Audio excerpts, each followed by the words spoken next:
तो कहते हैं कि जीवन में जितना प्रभु का नाम हो जाए उतना ही कम है, लेकिन उसके साथ साथ अपने जीवन में हरि का नाम भी और अपने अपने पेट भरने के लिए, अपने परिवार के पालन के लिए हमें कर्म करना भी परम आवश्यक हो जाता है।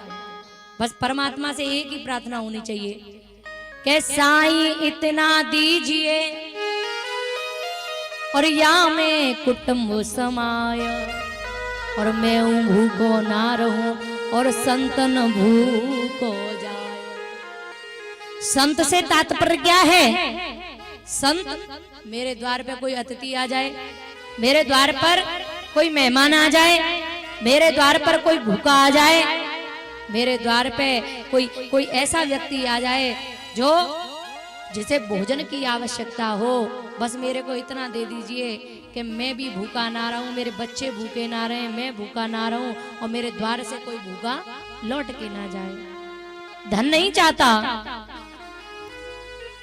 दिल मुझे इतना बड़ा दे देना। ऐसे ऐसे बड़े बड़े धनवान देखे महाराज, उनके द्वार पे एक गिलास पानी तक की कोई नहीं पूछता। पहले जमाने में जब द्वार पे अतिथि आ जाते थे 10-10, 15-15, तो लोग घबराते नहीं थे। हमारे भारत देश की ये संस्कृति रही है, हमारे भारत देश का ये संस्कार रहा है कि महाराज अतिथियों को भगवान का रूप कहा गया है।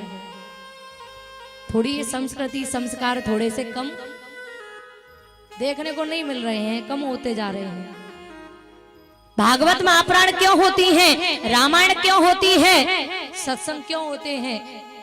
कि जो संस्कृति हम भूल गए, जो संस्कार हम भूल गए हैं, महाराज हमारे ही बीच में भागवत मैया हमारे उस संस्कार को जगाने के लिए आती हैं, संस्कृति को सिखाने के लिए आती हैं।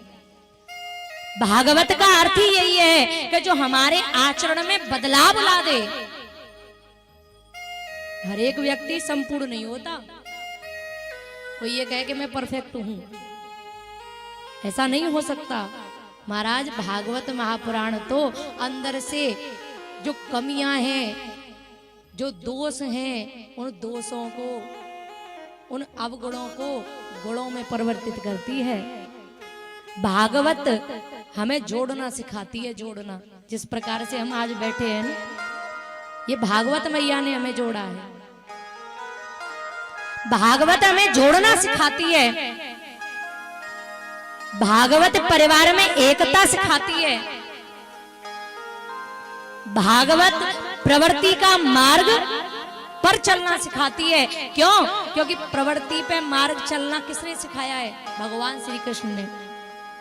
भगवान श्री कृष्ण 16,108 रानियों के साथ